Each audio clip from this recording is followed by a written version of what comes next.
The menstrual cycle of fertile women usually lasts about a month. During this time, and under the influence of the body's own natural hormones, a tiny sac within the ovary containing an egg grows to about the size of a grape. At a point midway in the cycle, this egg is released from the ovary and ovulation occurs. Ovulation is also regulated by hormones. The egg, which from this moment on is ready for fertilization, then passes into the uterine tubes to await the arrival of fertile sperm. Ovulation is a naturally occurring event, and the desire to have children is a similarly natural instinct. But that instinct cannot always be fulfilled. The causes of unwanted childlessness are numerous, but so are the means of treating them.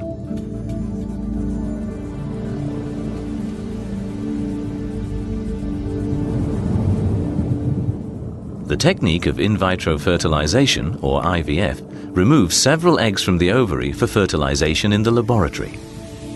After a few days, one or two of these fertilized eggs, which are now known as embryos, are returned to the uterus in the hope that they implant and become a pregnancy.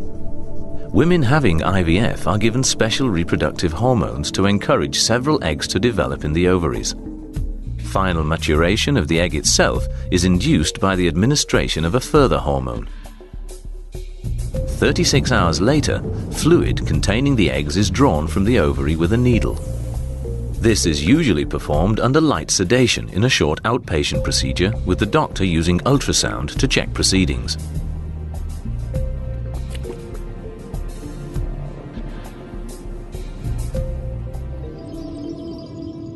The eggs collected from the ovary are then mixed with a sample of the male partner's sperm, which has already been washed and concentrated.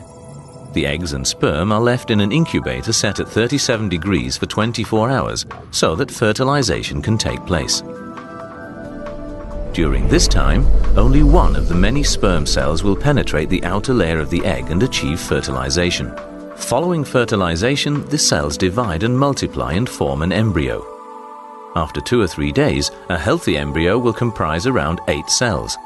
It is then transferred to the uterus by means of a thin, flexible tube, where it is left to implant and form a pregnancy.